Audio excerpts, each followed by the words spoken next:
Good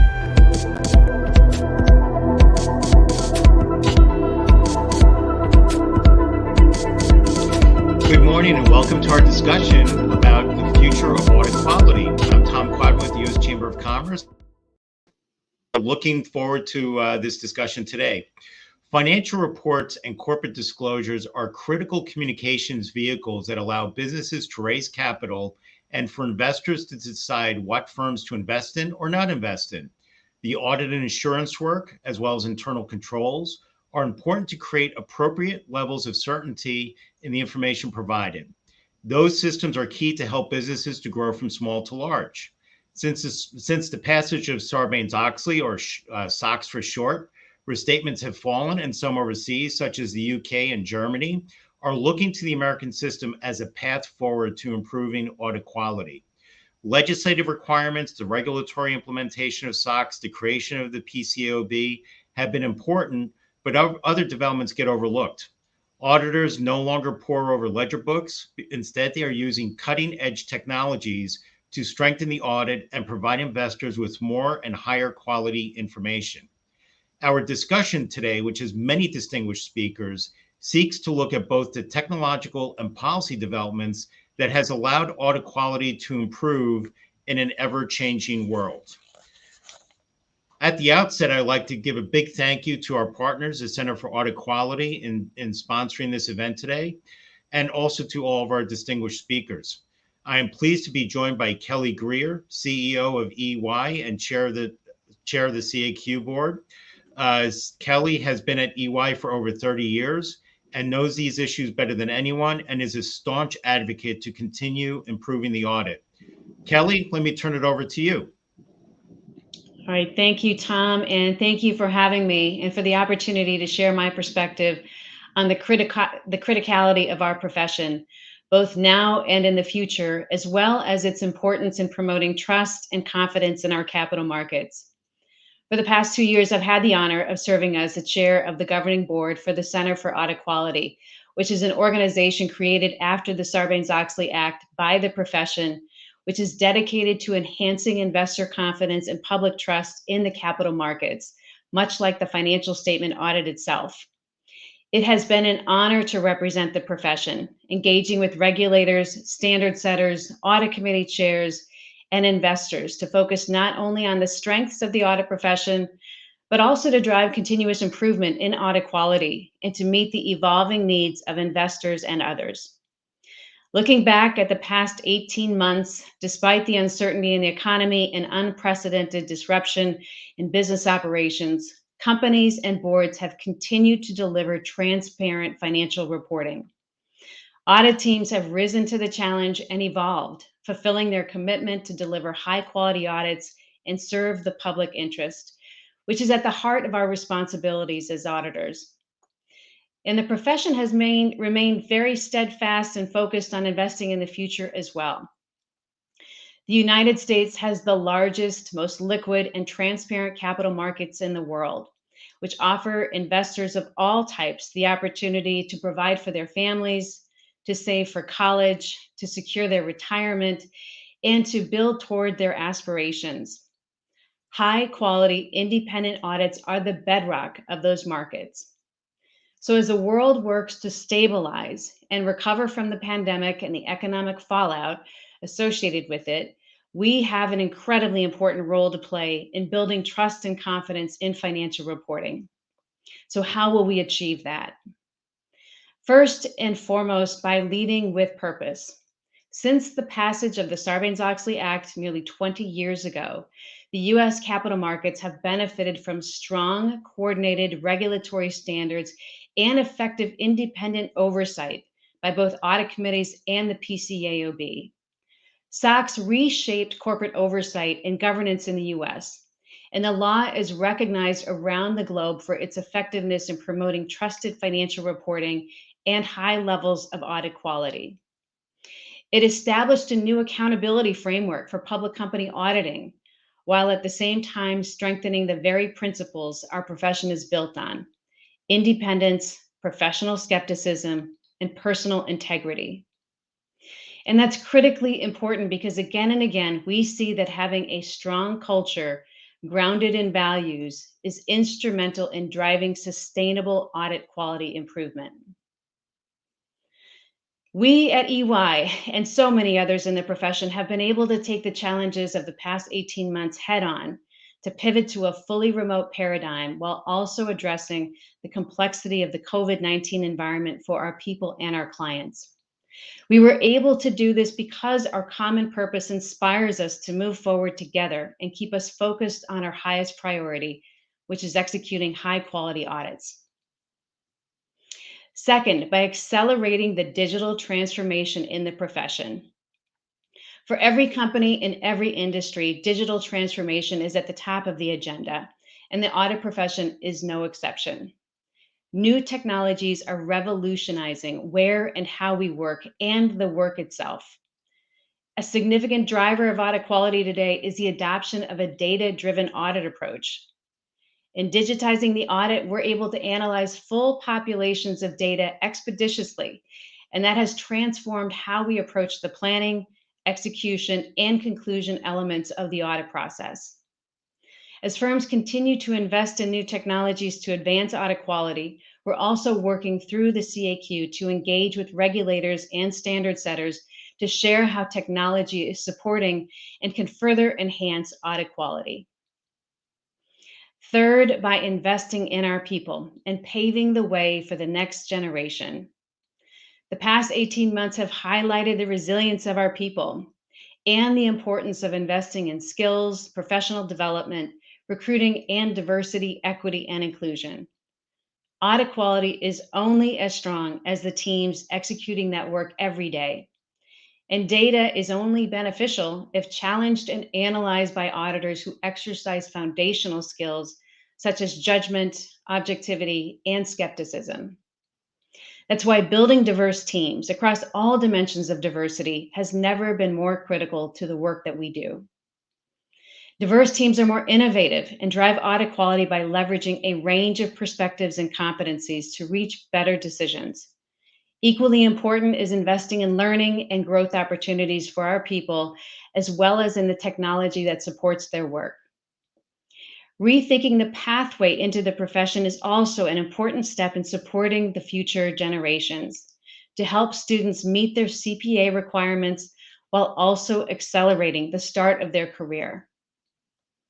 By making the profession more relevant, removing barriers to make it more accessible and more affordable, we'll be able to attract and grow the next generation of transformative leaders for the benefit of our profession and people and for all of our stakeholders.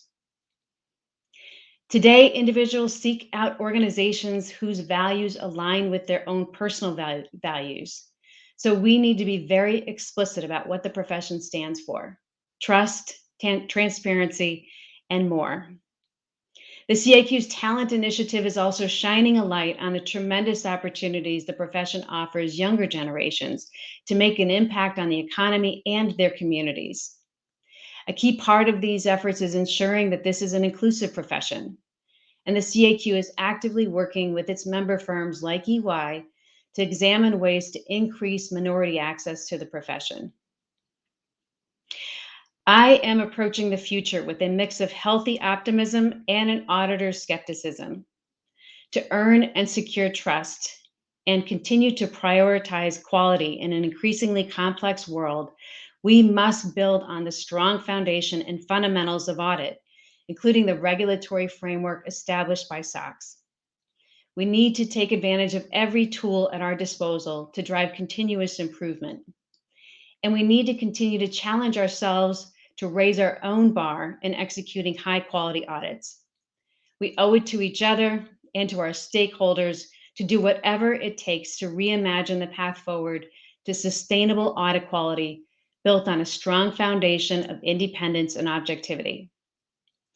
Simply put, you don't earn trust by telling people you're trustworthy. You earn it by proving it every day. And with that, I thank you again and turn it back to Tom.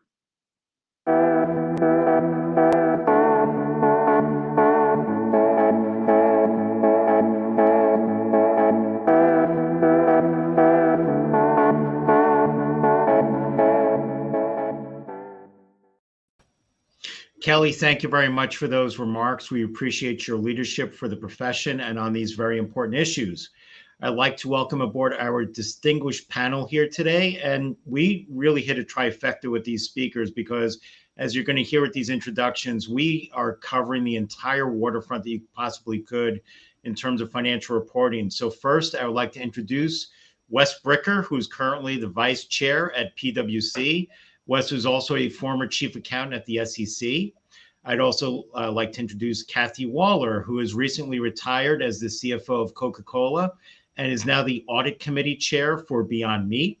And last but not least is Jeff Mahoney, general counsel with the Council of Institutional Investors and a leader in the investor world, but previously was also counsel to FASB and the Financial Accounting Foundation, and a very important standard setter in this area. So all of you, welcome and appreciate your time today. Thank you very much, Tom. Let me ask the three of you a question to start us off. And Jeff, we'll start with you. Jeff, we'll start with you on this. But we've had 90 years of policy evolution related to the audit. So we had in 34, we had the passage of the Securities and Exchange Act. We had the creation of FASB. In 1973, we had the Foreign Corrupt Practices Act passed in 1977. And in 2002, obviously, we had the passage of Sarbanes-Oxley following the Enron and WorldCom scandals.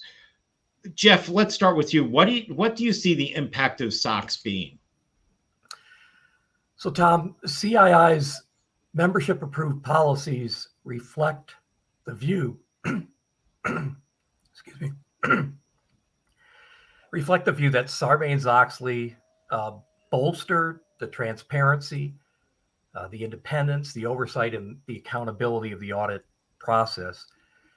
Those same CII policies, however, also indicate that the Securities and Exchange Commission and the Public Company Accounting Oversight Board should remain vigilant in their oversight of the audit profession, and that continued reforms may be necessary to ensure that the pillars of transparency, independence, accountability, and oversight remain solidly in place. Great. So Wes, let me turn to you. Obviously, you've had a role both as a regulator, but now vice chair of PwC. So you've sort of seen it from both sides. What's your opinion? Yeah, thank you, Tom. It's a great question, and maybe just building on what Jeff said, the audit occurs in a context of a broader process. So if we look backward at SOX, what SOX did, it added some provisions which increased the demand for higher quality audit. Two examples of that: it increased audit committee independence, the responsibilities, and the expertise. Audit committees are buyers of audit services under the Sarbanes-Oxley Act, and that was a real improvement. But it also improved management accountability and their responsibility for documenting, testing, and assessing internal controls, as just one example. Those are all examples of where Sarbanes-Oxley increased the demand for higher audit quality. But then SOX also increased the requirements for audits, and that was a good step forward as well. Prominent example is Section 404B, which dealt with internal controls and requires for many companies, not all, but many companies, to have an audit of the internal control over financial reporting. And as we see from a variety of surveys, one survey, for example, identified that auditors detect 84% of internal control weaknesses that are disclosed as material weaknesses. So we can see requirements for audit and its impact in the marketplace. So that's where we've been in the past. Going forward, though, Tom, what I see is the importance of continuing to get it right, and that takes everyone. That takes, as Jeff pointed out, the regulatory process. It takes the marketplace, audit committees, investors, auditors. It takes everyone to really get this right. And there are big questions going forward around relevance and how to continue it to advance. So, Tom, those are a couple of things that I've seen from Sarbanes-Oxley and then pointing forward. Kathy, where do you land on this? You're muted, Kathy. When SOX started, I was chief of internal audit at Coca-Cola. And, it was great because everybody was focused on the need to opine on internal controls and the effectiveness of internal controls. So as a chief of internal audit, that was incredibly helpful. And then as time has gone on, SOX has, become kind of all consuming, if you will. And I feel like the question, that was just raised about relevance may in fact be the case because, the businesses have changed. Things are going on. There are other things that are coming online that are equally important that we also need to make sure that our audit teams are taking a look at and that our companies are focused on, at least the controls around them. So, one being the environment that we've just been in, this hybrid environment or this virtual work environment gives me some concerns about how we're going to make sure that our controls continue to be as effective, especially with this massive turnover that our companies seem to be experiencing. So I think that it was absolutely great. It did what it was supposed to do. I think there's some opportunity now to expand and focus on other things as well. And I think we need to also be vigilant and make sure that what we set out to do, we are still doing because there's such massive change in all of our environments right now. So Kathy, if we can maybe drill down just a little bit further in your current role as an audit committee chair, obviously Sarbanes-Oxley was very transformative for audit committees, right? And for their role in overseeing a company. How do you see the SOX process having worked out with audit committees, and how is it that you sort of look at this from your position now? The SOX process? Yes. Well, so obviously we were all educated around the requirements of SOX, and that stands true to this day. So, given the audit committee that I chair and on two others, we've got this. The process is largely kind of the same in terms of you're setting up to understand the coverage, and then making sure that not only you have that coverage, but at the end of the day, everybody's done the right thing so that you can say your internal controls are effective. Again, the process hasn't changed.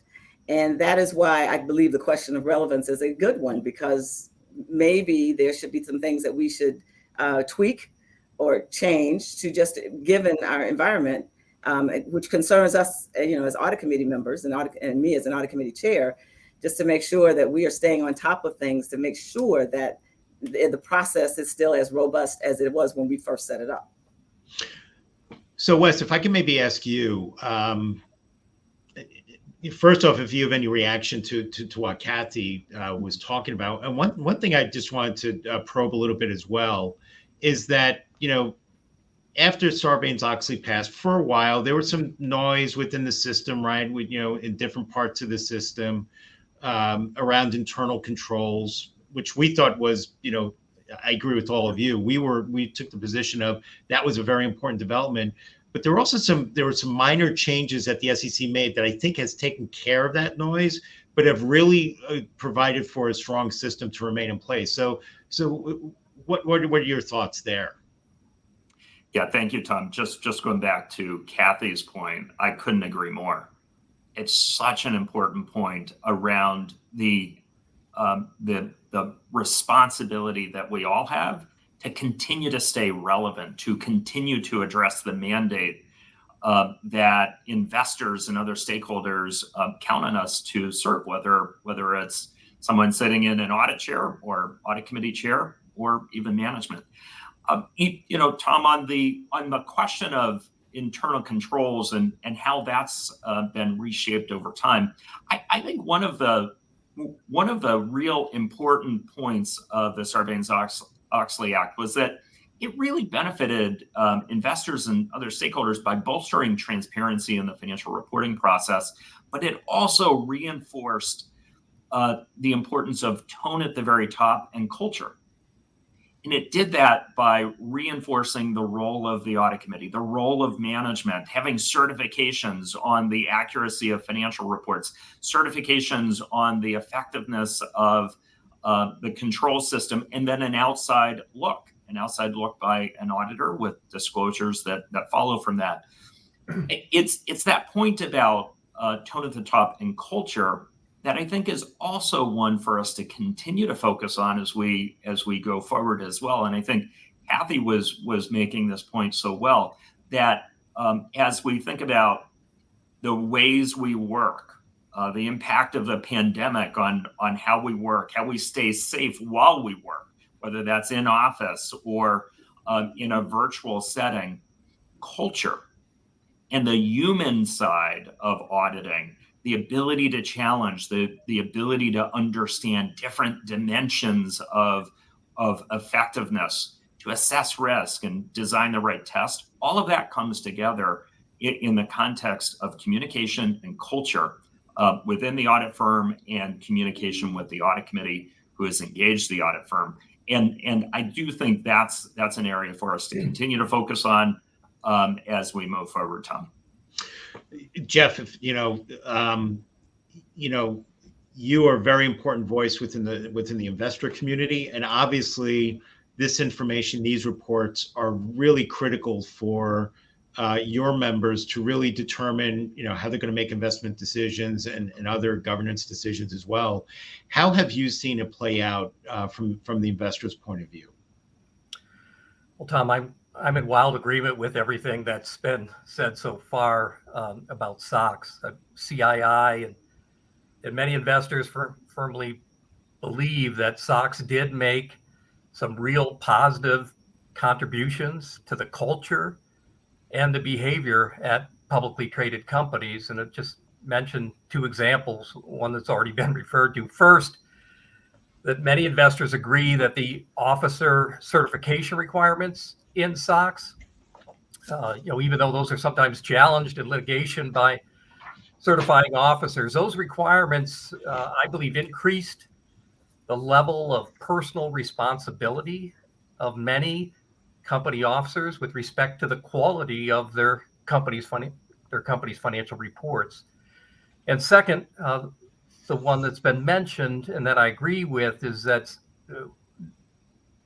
the internal control requirements of SOX, including 404B, has, in my view, improved the reliability of companies' internal control disclosures to investors and the public, and the overall quality of financial reporting.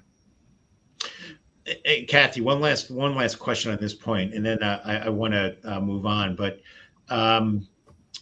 you talked about the importance of Sarbanes-Oxley from your vantage point, right? When with your career, and and Wes talked a lot about the tone from the top and the culture and all that.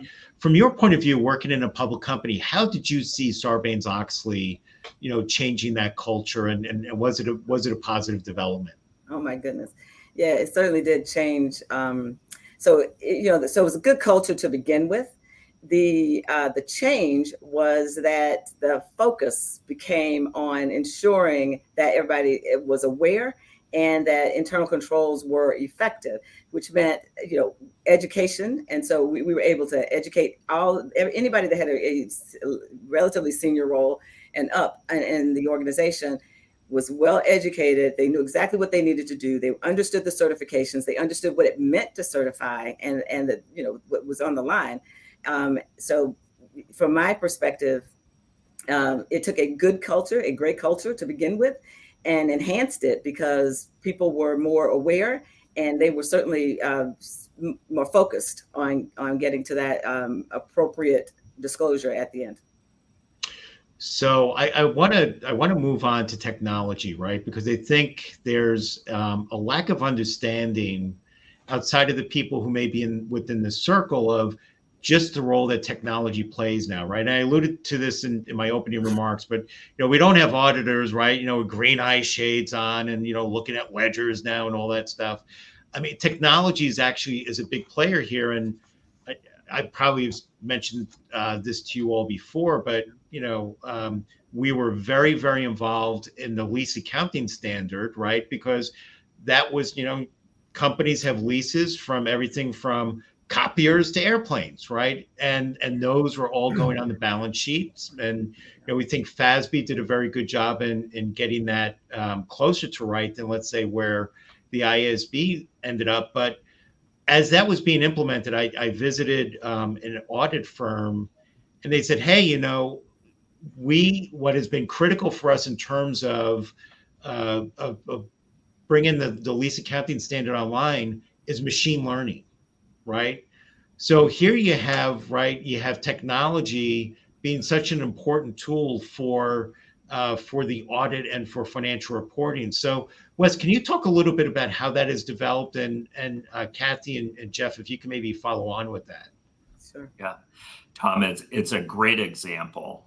And in that example with lease accounting, the lease accounting, which is prepared by management within companies, technology is an enabler to really accumulate information and get it into the financial accounting system, rather than maybe in someone's desk drawer. It might be in an operational system.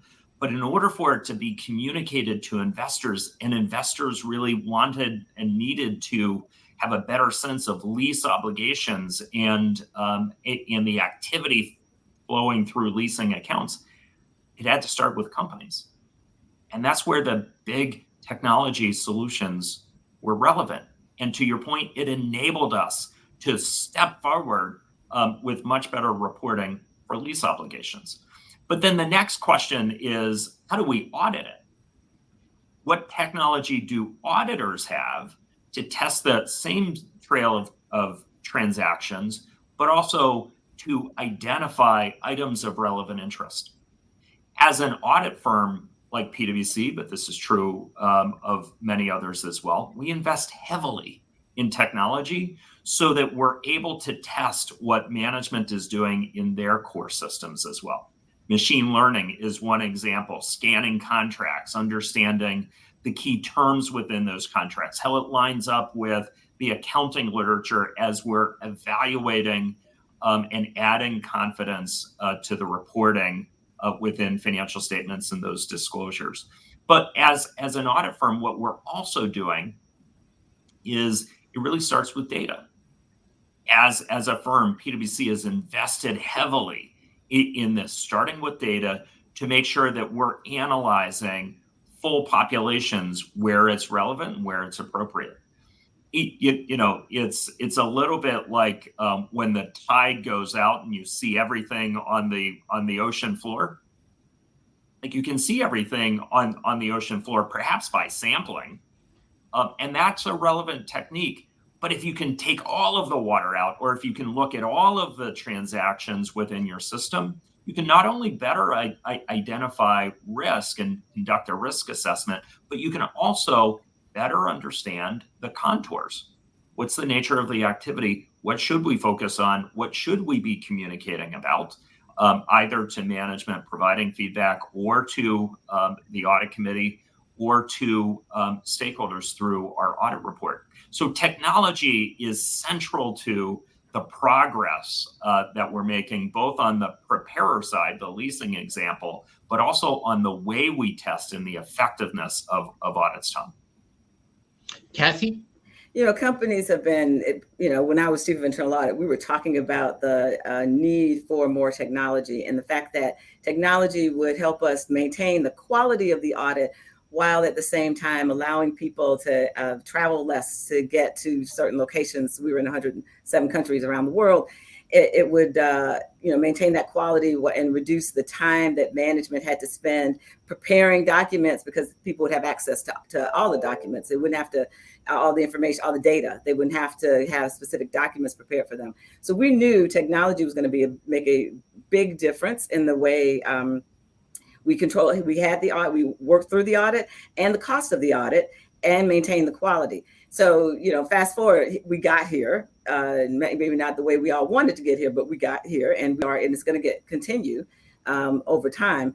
But thank goodness we got here, because we would not have been able to, given the virtual environment we all had to work in, we've not been able to get our audits done and attest to our controls had we not had this technology available to us. So it's like it converged, and now we have it, and it's going to continue to grow, and it's a good thing. It's a great thing.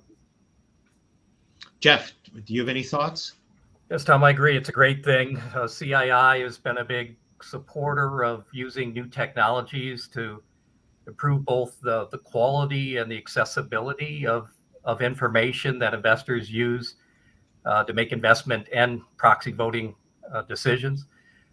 We have and we continue to publicly support the SEC and the PCAOB in monitoring the development and implementation of new technologies used by the audit profession, and we rely on them, the SEC and the PCAOB, to analyze the implications of those new technologies, particularly with respect to audit quality, and to respond accordingly when appropriate and in the interest of investors. So, if I can maybe drill down a little bit further with the point that Kathy raised, right? I mean, when Sarbanes-Oxley passed, right, we were still sort of at the beginning of the information age, right? It was 2002, right? And, there are different technologies beginning to come online. And I fully agree with Kathy, just from, the discussions we have with our member, interactions we've had with our members, of those technological developments have really allowed the business community and the profession really to do things, during the pandemic, which would have been unthinkable, right, 20 years ago. But we're also now within, we're sort of at the beginning of, blockchain technology, and, a lot of people talk about some, digital assets and that, and those issues, but the underlying technologies in terms of electronic distributive ledgers are really important as well. So, Wes, also hearing what you're saying in terms of the resources that firms have been investing in, where do we sort of see this, this new age sort of coming on, which I do really think we're on the precipice of? Where do we see that taking us in terms of audit? And I'll throw that as a jump ball to whomever would like to take it. Yeah, so I'm happy to start the conversation. I think the market is out in front and leading. Whether it's where the market is investing, for example, in collaboration tools and techniques, but then raises good questions around security, privacy, or in other areas where more traditional structured data reporting like XBRL, which is not typically in the scope of a financial statement audit, but has now been integrated into the core financial statements. And so there are very appropriate, good questions about what is the role of the auditor, where could we set standards, where could we move forward to enhance the reliability and the consistency of technology. So, Tom, from my vantage point, the market is moving, it's consistently innovating, and we're in an innovation cycle given the disruption from COVID and the acceleration of a lot of business transformation plans. But this is exactly the time then for us to work together to make sure we understand technology, both for its promises as well as its risks, so that we address those together as a system before there's calamity. And I have confidence that we can do that. Yeah. No, so I would agree. We do have to be sure that we are not going to set up unintended consequences with technology, for sure. I think we also kind of come full circle, because I think technology is also going to even push that issue of relevance even further.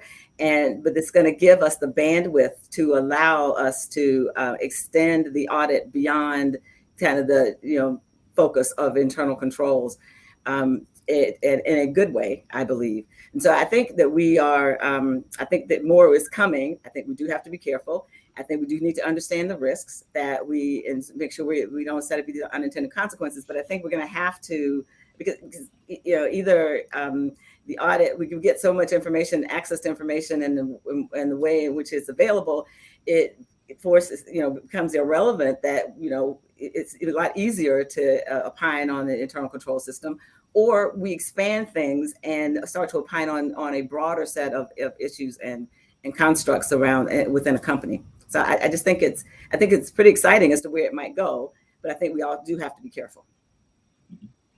Jeff, do you have any thoughts?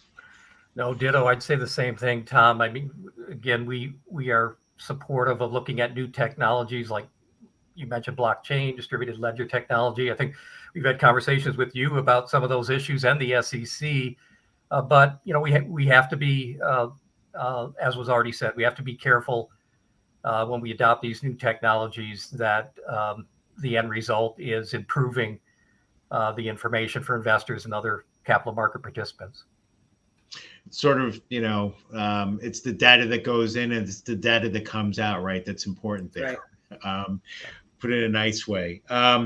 Let me shift gears for a second. Let's talk about independence, right? Because one of the important evolutions, or one of the important developments coming out of Sarbanes-Oxley were the audit independence rules. And, the SEC in the last few years, took a look at that, right? Because, there were changes in the marketplace that have happened over 20 years. Some people supported those changes very strongly. Some people were skeptical of those.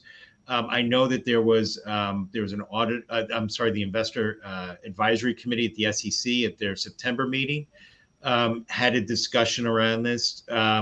Wes, I think you were part of that discussion. Can you talk about maybe a little bit about what happened during that committee discussion? And I really want to talk with all three of you as to where do you see this stands right now? Sure. Happy to, and maybe I'll just sort of share the views that I expressed in both that committee meeting, but also generally over time. That auditor independence, some see, perhaps as an obstacle. I see it as an essential source of value. It's auditor independence that enables investors to have the confidence that someone from the outside has looked at the numbers, has looked at the financial statements, has looked at the disclosures. So it's an essential underpinning to the value of the audit process. And so given its importance, then the question is, are those rules working as they're intended to work? And where has the market changed? What are the circumstances that need to be incorporated into the auditor independence rules? I think that's the core question. There's a couple of really important guardrails within the system. One is the regulatory process, the SEC, the PCB's process for administering those rules, as well as proposing changes. And Tom, to your point, there were changes proposed and vigorous debates on all sides. That's a feature, not a failure. That's a feature of our system.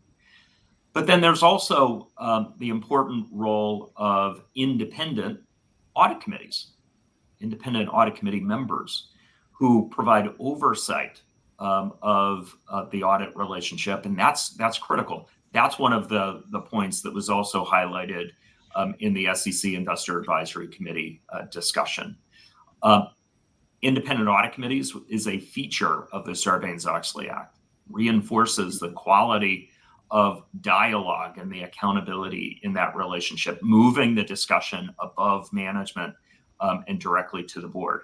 And then the last guardrail, I guess, that I would highlight is the importance of incentives, market incentives, regulatory incentives, but the incentives for firms as well as audit committees who have a shared responsibility for auditor independence to really demonstrate and reinforce the value of audit moving forward.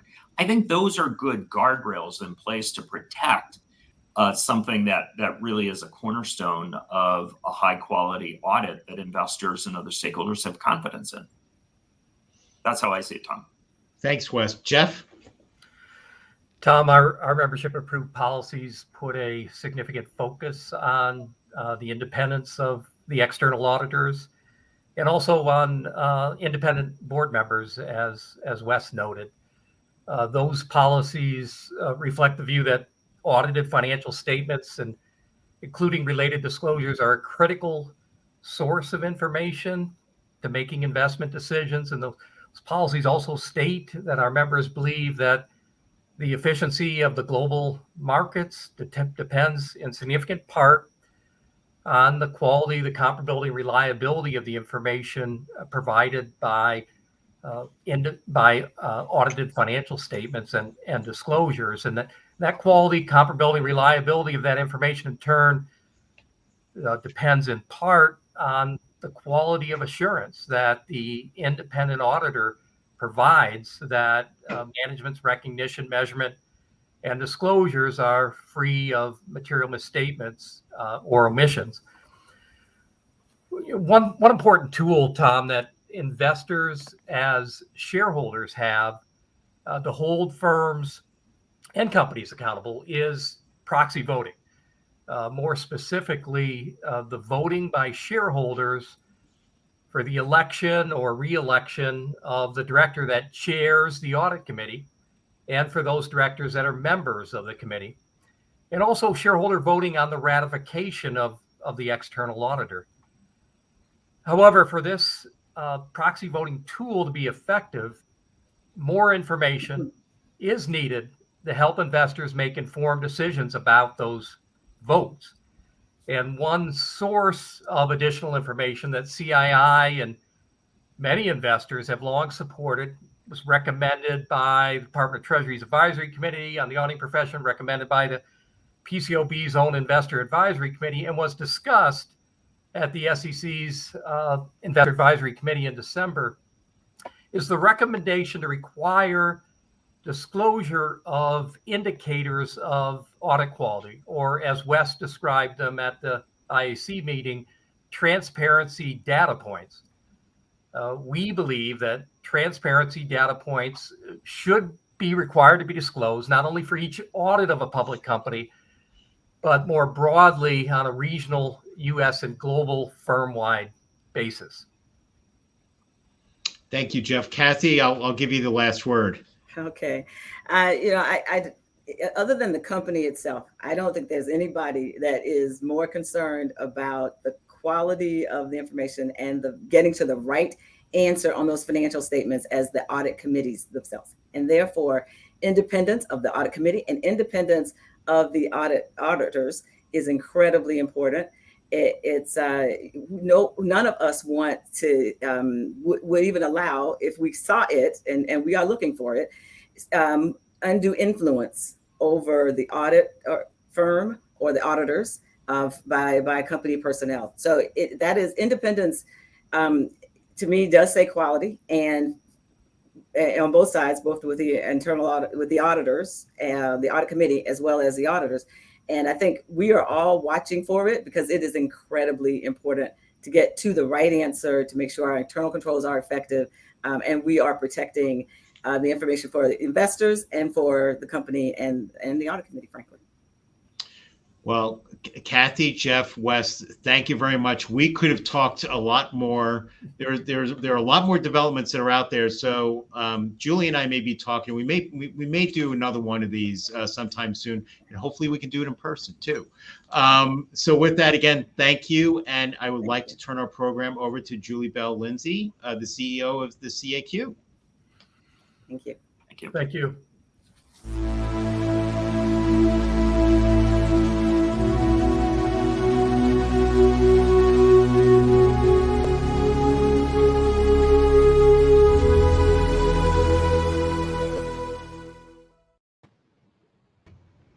Thank you so much, Tom, and for the panelists. I am pleased to be joined in this fireside chat in a virtual environment with Mr. Dan Gelzer, who probably doesn't need an introduction, but I will briefly introduce him. Dan was appointed by the SEC as a founding member of the PCAOB in October of 2002. He served as acting chairperson of the from October of 2009 until January of 2011. And he left the the PCAOB in March of 2012 prior to serving at the PCAOB, and had a very illustrious career as a general counsel of the SEC and also a partner at Baker McKenzie. So Dan, thank you for being here. I am going to jump right in because we just have a short amount of time. You were there, obviously, at the very beginning of the implementation of SOX. And I just want to ask you, what were your objectives going in to the PCAOB, and how do you feel those objectives were achieved? Well, thanks, Julie. It's great to be part of the program. Thank you for having me. I think we had one fairly simple objective when we opened the doors of the PCAOB in January of 2003, and that was to restore confidence in auditing. A lot of time has passed since then, and maybe people don't remember all of the background, but there really was something of a crisis in confidence in auditing and financial reporting when Sarbanes-Oxley was passed. Enron had collapsed, WorldCom had collapsed, the market had dropped substantially. Congress passed the law with only one dissenting vote, which is perhaps an indication of the crisis atmosphere in those days. So I think those of us that started the board felt that we really had an important responsibility to try and correct that lack of confidence. I mean, as to whether the board succeeded, well, I think we met that objective. And it's been suggested already, restatements peaked in the early 2000s. They've fallen to their lowest level in many years. In 2019, which is the last year I've seen numbers for SEC enforcement cases related to auditing and reporting matters, are also at a much lower level. They were about 2.5 times higher at the beginning of the 2000s than they are today. And many of the financial reporting scandals that dominate the newspapers today occur outside the United States rather than here. The PCAOB isn't completely responsible for that, but I think its inspection program is a very important component. That's very true. And the one vote against Sarbanes-Oxley, that's a good reminder as well of the importance. Let's shift to the state of audit quality. You heard the panel discussing the evolution of the audit quality during the ongoing pandemic, COVID, as well as the important role that auditor independence plays in high quality audits. What do you see as some of the key themes in the near term, for the near term future for audit quality? Yeah, well, of course, the business environment keeps changing. And as a result, audit quality issues keep changing. I guess I would point to 4 things currently. One would be the various consequences of what you might call the COVID revolution. We have today, I think, and probably will for the foreseeable future, a hybrid work model in auditing. Auditors had to move quite quickly to largely working remotely. I don't think that's likely to change. It raises issues for integrating new staff into an engagement team, training. I think it's put more burden on audit managers. The profession, I think, is adjusted well to the remote working environment, but it does pose challenges that I think are still being worked out. It certainly affects the way audits are performed. There have been challenges for things like inventory observation and just sort of the fundamental process of looking the client in the eye when you have questions and learning the kinds of things that can be learned on site and talking to people that you might miss in the remote working environment. Certainly client systems were also challenged as clients moved to working remotely. We didn't really see, at least so far, a great upsurge in material weaknesses or financial reporting failures as a result of the shift to remote working, but I think it's going to be important that the profession remain vigilant for those things. sort of also under the COVID heading, might point to what the newspapers like to call the Great Resignation. Certainly there has been turnover in the profession, and generally across the business community, people are reconsidered their career options, and the talent pipeline coming into auditing, it probably isn't as broad as what we need. So I think that constellation of things are all important series of challenges. Second, the prior panel talked about technology and auditing. Technology has been certainly a positive. It's one of the things that allowed the profession to pivot quickly to remote work. But there are also training challenges, learning challenges as the audit process changes and firms adopt to digital auditing platforms. Also, as the PCAOB pointed out in a recent release, as more information becomes available, it's important for auditors to focus on both the relevance and the reliability of the information available to them. And that's kind of a change, something that hasn't been as much of a challenge before technology made so much information available. The third thing I'd point to is that firm quality control systems are, I think, in the midst of an evolution. The IAASB has adopted a new quality management standard, and the ASB and the PCAOB are in the process of doing the same thing.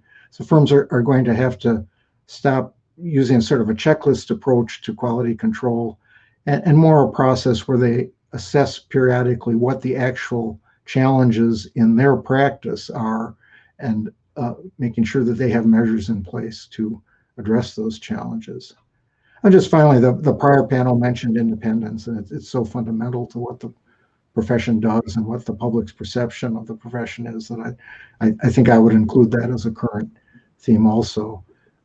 As has been noted, the SEC made some changes in the independence rules recently, and particularly those with respect to looking at affiliates of the audit client and whether the firm has to be independent of those, allow for some measure of judgment. And I think it's going to be important that judgment be exercised carefully and cautiously. Independence is a shared responsibility between the firm and the audit committee, and I think it's important for both to keep in mind anything that could be a threat to the appearance of independence. Very, very well said on the shared responsibility. So I'm going to shift to the PCAOB, an organization you know quite well. We currently have a one-person board at the PCAOB, and I just have to ask you, what advice would you have for incoming board members? Where do you think the PCAOB has done a great job? Where do you think they could do better given their really key oversight role of public company auditors? Well, it kind of goes back a little to the first question. I think the PCAOB has done three big things right. And I think its inspection program has been very effective in improving audit quality and causing firms to devote resources and thought to audit quality in a way that they weren't before Sarbanes-Oxley. There were some foundational decisions made about inspections in the early days. I mean, things like the fact that Part 1 audit deficiencies would include situations where the financial statements weren't misstated, but the inspection staff felt that the engagement team hadn't gathered sufficient evidence to support its opinion. I think those have really driven audit quality to a new level. I think the ICFR audit is something that the board has gotten right. I mean, again, it was a sort of a costly and challenging process at the beginning, but I think the attention that the inspection staff has paid to ICFR audits and the pressure that that's put on both firms and companies has really improved the quality of controls and the quality of financial reporting. Third, I think they got the international inspection program largely right. I mean, here too, there were questions at the beginning about whether the board should rely on inspections performed by foreign regulators or perform its own inspections of non-US firms that participate in US audits. I think by taking largely the direct approach, the board has exposed some unevenness in audit quality around the world and done a lot to improve that. And maybe the fact that China stayed outside the system and there have been a number of financial reporting failures coming out of China's illustration of that. As to what ought to be on the agenda for the new board, well, we could probably discuss that for a couple of hours at least. I'll just tick off 5 things that I think the new board ought to consider when it's appointed. And first, I think the PCAOB needs to be more transparent about what its policy goals and standard setting objectives are. There's been a lot written about the fact that it disbanded 2 advisory groups that had operated for a number of years. And I think the public has just been left a bit more in the dark about what the board's priorities and objectives are. And I hope that'll be corrected, because confidence in auditing and in the profession depends a lot on confidence in the PCAOB, and that depends on transparency about its work.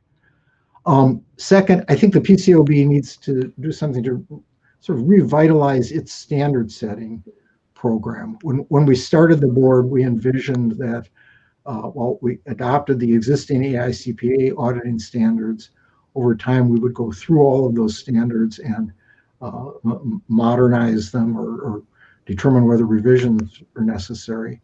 That was done to some degree, but in the last few years, the board really hasn't done a lot of standard setting in core auditing areas. And in particular, I don't think it's done as much as it needs to in terms of updating the standards to address the technology revolution in auditing. Third, I think the board ought to think about still more transparency with respect to inspection reports. The prior board did take some steps in that direction, but I think today it's hard for readers to get a sense of how serious or how far-reaching particular Part 1 audit deficiencies are. I think this might be something that could be integrated with audit quality indicators that the prior panel referred to, and perhaps by including those in the inspection report, readers might get a better idea of how well firms are doing, rather than simply leaving readers to count the number of Part 1 deficiencies and make comparative judgments based on that. Fourth, I'm going to mention this already, but I think it's important that the PCAOB modernize its quality control standards. I know it's put out a concept release on that subject, but quality control is obviously fundamental to what the firms do, and I think the PCAOB needs to move ahead with that project. And fifth, perhaps less popular with the profession, but I think the PCAOB needs to ask Congress to make its enforcement process more transparent. Today, PCAOB enforcement cases are non-public until they're resolved. I think that it hampers the PCAOB's enforcement efforts. It makes the SEC more reluctant to let the board pursue cases which the commission might also pursue itself, and it just prevents the public from having a good picture of what the PCAOB is doing. So I hope that'll change. Thanks very much for that. Well, we have just about a minute left, so not too heavy a question to ask you in a minute, but you heard the prior panel talk about kind of the relevancy of the audit, how the audit has evolved since SOX and where it could go from here. Where do you think the future of public company auditing is and could go? Well, as the prior panel suggested, I think auditors are likely to be asked to take on responsibility for a broader range of information. I mean, we've seen actually already. You could view the opinion on the internal controls as a new type of communication by auditors, and the addition of critical audit matter reporting to the audit report. But some of the areas where I think we're likely to see consideration of expanding the auditor's responsibilities in the next few years would include non-GAAP measures and critical performance indicators. These are more and more important to investors today in their decision making, and I think auditors are likely to be asked to play a bigger role. Certainly, the the biggest issue in financial reporting or public company disclosure today is climate change and ESG reporting generally. I think the CAQ did a study recently that showed that about 29% of S&P 500 companies are getting some type of assurance with respect to their sustainability information. I think that's undoubtedly going to grow and may well become a regulatory requirement. I think it's also possible that auditors may get involved with respect to company disclosures, with respect to cybersecurity and cyber risk preparedness. That's it's a key issue for both the economy as a whole and for investors in particular companies, and there may be a role for auditors to play. So just in broad terms, assurance with respect to the financial statements, I think, is always going to be the foundation of auditing, but I think you're going to see the profession's responsibilities rapidly broaden to other areas over the next few years. Dan, thank you so much for taking time to join us today. And I just have to mention, as a CEO of the CAQ, we have a lot of resources on our website relating to some of those issues that Dan was talking about the future of audit. I want to thank all of you for participating today. I want to thank the U.S. Chamber of Commerce and Tom for being with us today, as well as all of our speakers, Wes, Kelly, Kathy, and Jeff, and Dan. Thank you for being with us today. Hope you've enjoyed our discussions, and we look forward to continuing these discussions. Thank you all so much, and have a wonderful rest of your day.